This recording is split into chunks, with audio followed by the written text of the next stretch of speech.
Here's Brody Brazil. Councilmember Sheng Thao represents District 4 in Oakland. She's also running for mayor. So first off, thank you for your time. I know it's super valuable right now.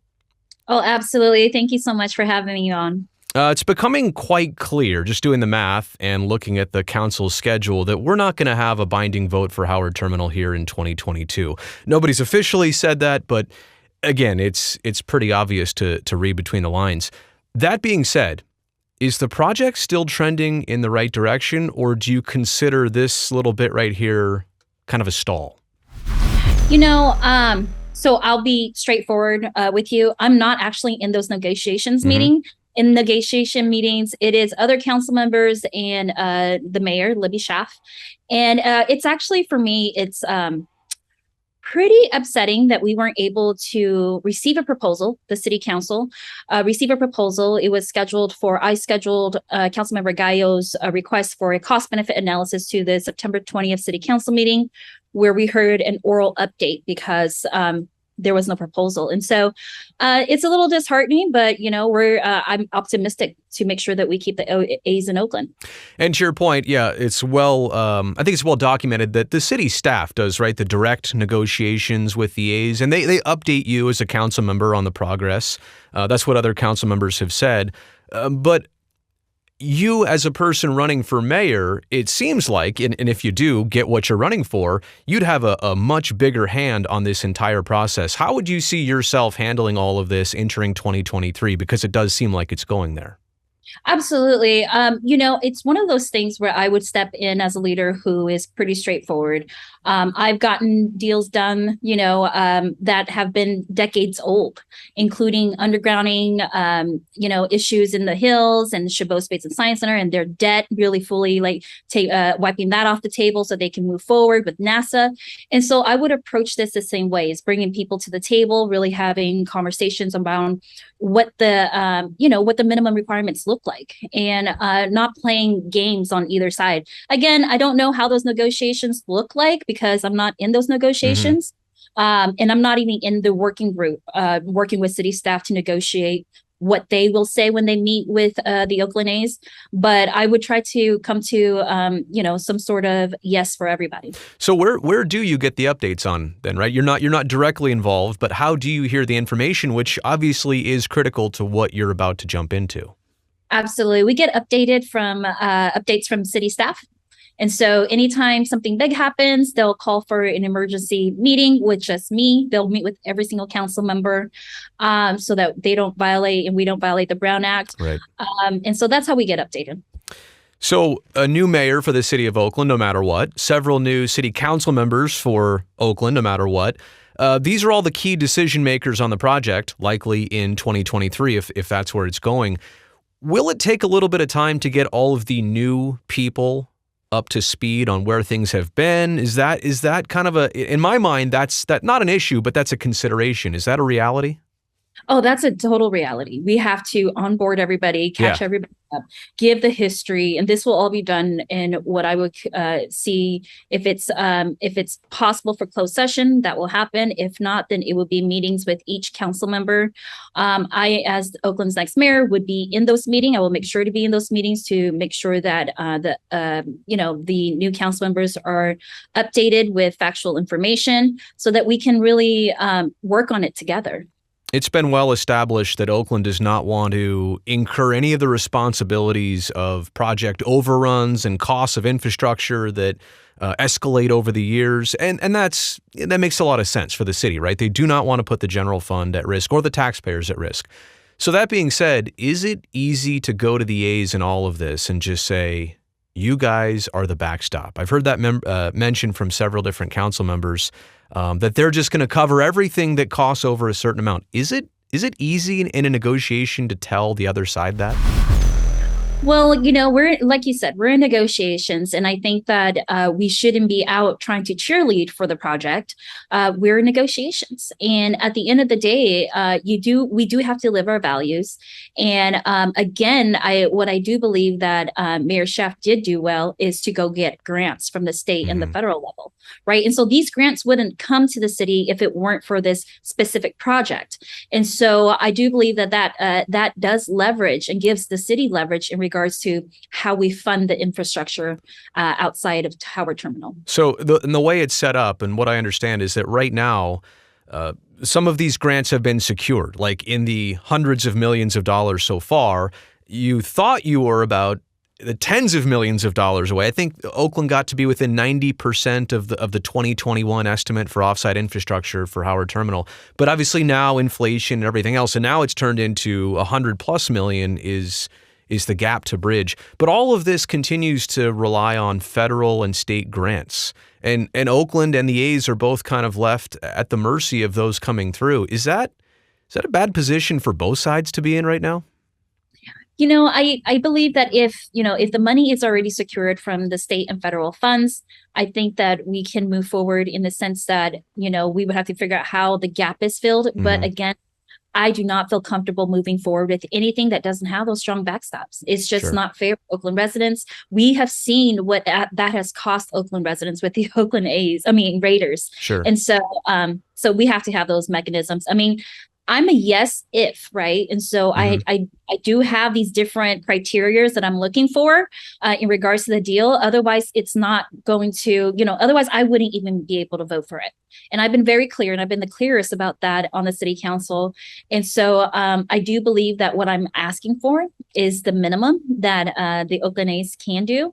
And, and I really hope that they would want to actually do that kind of work because they want to be rooted here in Oakland. I call it the ghost of the Raiders effect. And I'm not putting words in your mouth. And I also know some of your fellow city council members have mentioned the Raiders and even the Warriors on several occasions as deals that went the wrong way for the city of Oakland. Is it safe, though, in your perspective, to say that what the Raiders did and how that went, that still has lingering issues? And we're talking decades removed from 95 when they moved here, but obviously even since they left, there's still a residual effect that the football team left with the city. Absolutely. We're still paying their bill for them. Yeah, that's true. That's true. That's an expensive residual feeling for sure. Yeah. Yes. But does that lie in the back of people's minds that has an effect on what you're doing with the Oakland A's? And is that, I won't say is that fair, but do you have to shake that sometimes to understand that this is a different project? These are different people. Yes, it deals with sports, but this is a totally different development.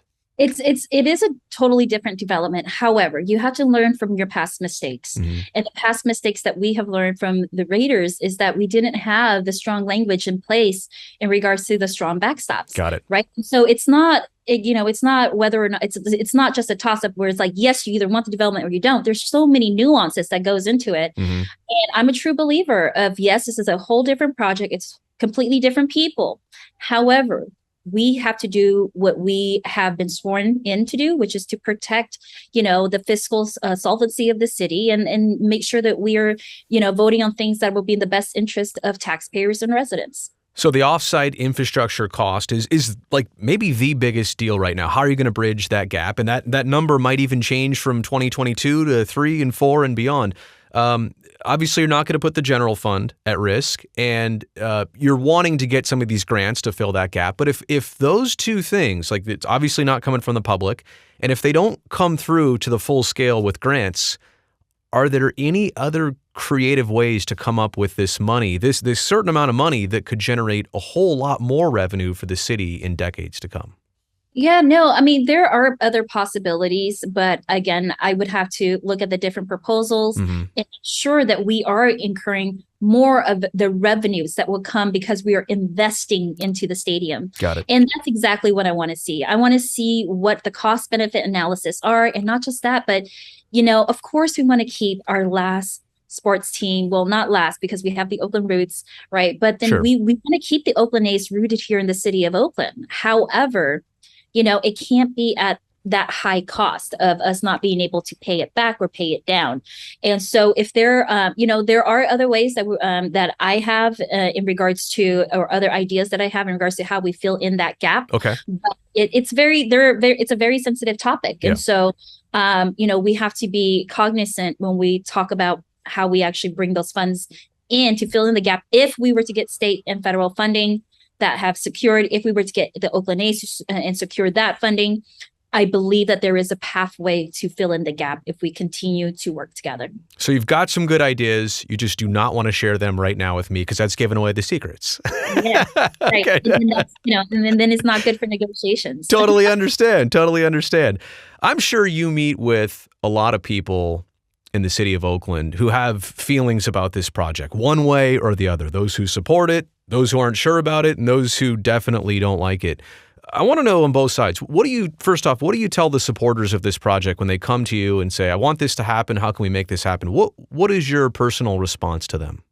Yeah, I think I already just stated it. I mean, my personal response is like, look, I really want the Oakland A's here too. And I understand the ecosystem of and the gravitas of having a sports team like the Oakland A's. You have visitors who will come in and hopefully we can be able to capture their tax dollars as they're spending money in the beautiful city of Oakland. Mm-hmm. And not just that, but we can show them that Oakland isn't what you see on the news, right? It's just not crime ridden. It's actually really beautiful with beautiful people. However, on that same token, I am a legislator. I am a leader that was elected to represent all of Oakland. And not just that, but we have to be fiscally smart with how we are championing and moving forward with this project, because at the end of the day, the Fishers and, it is a land deal, right? They get to build all the condominiums and that they're planning on building on top of the, right next door is the stadium. So there's a lot of different nuances, and we have to take those into consideration, including what does affordable housing look like on site and off site? And what does the strong community benefits look like?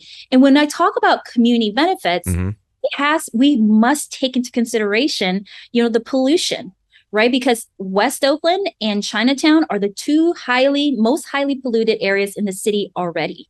And so we have to make sure that we are not, that there are mitigations put in place, which it can happen. It's just the cost of it, right?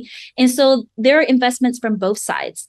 The A's can have a beautiful new stadium that people can enjoy. At the same time, you're going to have all this property of new condos and what have you. But we have to come and say, what about affordable housing on site, off site, community benefits, and that strong backstop that says Oakland residents, you will not be paying for any of the the financial increments that we get. What do you tell the people that approach you and say, I don't want this ballpark to happen? What do you tell them? I actually tell them the same thing. It's like, Okay. no, seriously, because that's honestly where I stand. Yeah. I don't, not one thing and another. It's like, Yeah. look, having a stadium in the city of Oakland. Okay. It's gravitas. People will come. We collect tax revenues that way. This is generally a good thing all the way around. Yes. I mean, when I'm a very straightforward, honest person. Mm-hmm. And so that is why it never changes. That is my values. And that's where I'm at. It's like, this could be a great project for the city of Oakland if it's done the correct way, where we're not hanging on the hook, paying for a project or, and so if it's done the right way, it's great for everyone. For Chinatown and West Oakland, since you mentioned it, and pollution and being in the proximity of the Port of Oakland and being really surrounded. I mean, you look at a map and drive the neighborhood, the Port of Oakland surrounds those two neighborhoods. Isn't a ballpark here in the 2000s and in the 2020s and done the modern and right way, isn't that way better for pollution in the area than whatever else could exist at Howard Terminal in the future? I can't predict what would happen with Howard Terminal in the future, to be honest with you. All I know is that there needs to be mitigation. If we're going to have more traffic in the area, there needs to be mitigation in the future. If somehow Howard Terminal for the Oakland A's does not work and there's more, let's say trucks that come into Howard Terminal, I would ask for the same thing, is you have to mitigate. It's the same tune for me, just because we have to protect those living there. We're seeing people are actually losing their lives by 15 years earlier living under polluted conditions. And so it's going to be the same talking points for me, because they're just my values. Mm-hmm. Separate from Oakland, and I know you're not a Las Vegas resident, you have nothing to do with Southern Nevada, but they're also in this conversation, and the A's are pursuing their parallel paths down there in Nevada. If a site or a location or some ballpark renderings for Las Vegas come out here at the end of 2022 or beyond, and there's all this conversation and hype about, well, that's it, they're moving, does any of that have to do with the process that's taking place in Oakland? Would that impact what you all have been working on for months and years now, what Las Vegas might do? Of course it's going to impact, right? We're supposed to be negotiating with the Oakland A's in good faith. Mm-hmm. And that would show us that it hasn't been in good faith. And, and again, I'm not speaking for anybody. I'm not in those meetings. I'll be clear about that again. However, I do hope that the Oakland A's are negotiating with the city in good faith and that we can, work something out and move forward together. It does seem like this project has already overcome so many hurdles, from lawsuits that are not completely gone, but basically are on the cusp of disappearing. The BCDC vote, the County of Alameda already showing their interest in this, and you guys as the city of Oakland and how much progress you all have made in this. Doesn't it seem like a binding vote right now from the city of Oakland is a huge domino to fall? And once that does, everything else afterwards with the county, the State Lands Commission, and the BCDC is going to fall in place. Like, is right now the last big bottleneck? I do believe that having the proposal in front of the city council, I do believe that is the biggest bottleneck. And again, I'm really frustrated because I do feel as though the current city administration and the mayor has been hyper focused on Howard Terminal with the sense in telling us that they will have something by September, right? After recess by September. And I almost feel as if, not almost, but I do feel as if their foot was let off the gas on many other issues of different crises that were happening, like homelessness and public safety. And to see that they haven't actually gotten that much headway for us to actually receive even a draft proposal, it's frustrating, and it's just very frustrating. That's just point blank what it is. And because I was expecting that if you're going to be spending all of your time at the federal government asking for all these grant funds when you could have been asking for funding for our unhoused or our public safety, but you're using your political will to ask for the grant funds for Howard Terminal for the greater good or whatever have you, then at least we would have a draft by now, and so it's just really disappointing. How does Oakland balance, and because you brought it up and I was going to go there anyway, how does Oakland balance all of the other issues it's facing right now? And many are life and death. The Howard Terminal Ballpark, very important, but certainly not to the same level of crime and violence and homelessness. And the school district, I know that's also a big concern for the council right now. Does the city of Oakland have the proper bandwidth these days to facilitate projects and issues on all fronts? Or how do you see that? These days? Yeah. Since you said these days, it's obvious it doesn't. Yeah. Right? In my opinion, the answer to that is no. I mean, currently and this falls under, we're legislators, so we don't have authority to direct city staff on like how to handle things. But under the current administration, we're seeing that they're not able to handle all the different crises. We're seeing a huge increase of homelessness, 25% within the last 3 years. They mismanaged $70 million. They haven't even tracked not one of those dollars. It's very infuriating because, like you said, these are life-threatening situations. People are dying, kids and adults and everyone who are on the streets, they're being hurt. Not just that, but public safety, people are being shot. It just feels like chaos, and it's the frustrating part is, all of these balls are up in the air, and then you have this Howard Terminal that we're seeing that they're paying a lot of attention to, but yet we don't have a draft proposal. So it's like, it's a lot frustrating. And I think that there could have been stronger collaboration if we were in a situation where the mayor's office had the trust of the council and the council had the trust of the mayor, which we don't. And so therefore, there's no collaboration. We don't have collaborative efforts from the city of Oakland with the county. And that's a problem. It's just not a collaborative work. And I think that as we are seeing, that Oakland is suffering because of the lack of leadership to be collaborative. The frustration that you say you have, and I understand that you wanted the efforts to produce something you all could vote on and move forward and feel like you got something accomplished in 2022. Is it worth the frustration for everybody right now if whatever's being negotiated and the funds are being secured, if it's only taking time because, and I'm just hypothetical here, if it's being done the right way, Is it worth that extra time? Is it worth taking it into 2023? Is it worth your frustrations if behind the scenes this thing comes through a lot more ironclad than, hey, we're just going to throw something at you. It's not very good. Vote on it. Yes, no, and it doesn't work out. No, absolutely. If I was hearing that we were moving forward in a way where the deal is actually more solid and that it's something that is fiscally responsible and what have you, great. Yes, let's take the time to actually get that done. But I don't have a sense that that's actually happening. I have a sense that it's actually, unraveling. Yeah. Okay.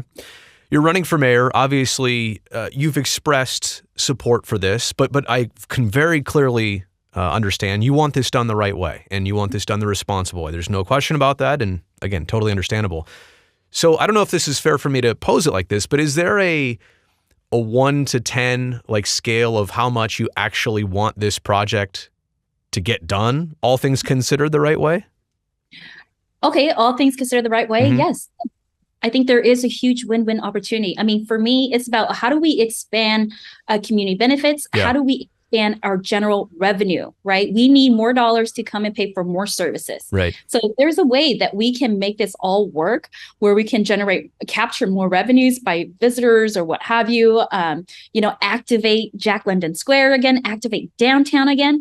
I mean, that's a huge win.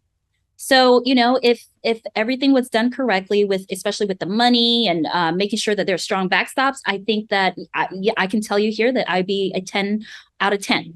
Okay. With 10 being like the strongest support. Yeah. All things considered. Again, I totally want to make sure. Yeah. We won't play just that clip. We have to understand the entire context of what you're saying to make it right.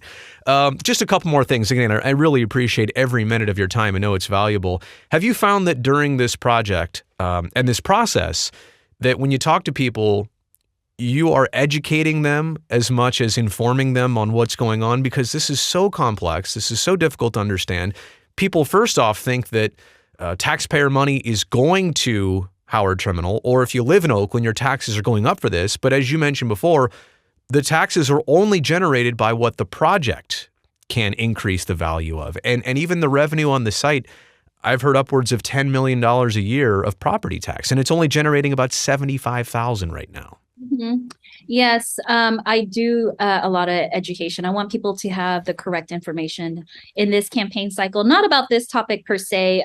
There are some confusion about this topic, but just as I'm on the campaign trail, there's so much disinformation out there about everything, right? Yeah. And so for me, I think the thing that people get confused about is like, well, all of this money that we're getting, we have so many other streets that could actually be paved, and you should do that first. And so I have to remind people that these monies are actually dedicated for Howard Terminal infrastructure improvement.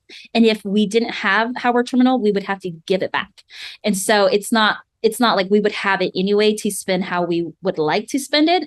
We wouldn't have those money if it weren't for Howard Terminal, because the lobbying for those funds or what have you. And so that's the part that has been a little confusing for folks, but I do educate people because I want people to understand, what's really happening on the ground. And not just that, but to then take a step back to reassess if they have to see how they feel about the project. Because I do, I really care about how people are feeling on the ground in regards to whether or not they feel like we should move forward with Howard Terminal. The analogy I use on that one is like, it's a college scholarship and it's going to pay for your schooling. You don't get that money to go buy a new car with, or like, and that's what you're saying, right? People are wondering, well, how are you getting this money to do this? Well, if Oakland doesn't get it, then Baltimore or Seattle or Long Beach gets it, right? Like, why wouldn't you put yourself out there for these funds? Yeah. So. These are line items, budget items. And so it's not, you just can't shift it around and say, we're going to use it to do something else with. Last thing, and again, I can't imagine what your life has been like in recent weeks and months running for mayor of a large city in the United States. It's a big deal. How has your campaign been going? And we've talked about one sliver of it. I know Howard Terminal is one of the many things that is on your radar. How's it been going? What's your focus on right now in these final couple weeks? And what do you think the chances are that you're the next Oakland mayor? Yes, we're very optimistic. We have a very strong ground game. We are launching between 50 to 100 people, volunteers, knocking and talking to neighbors.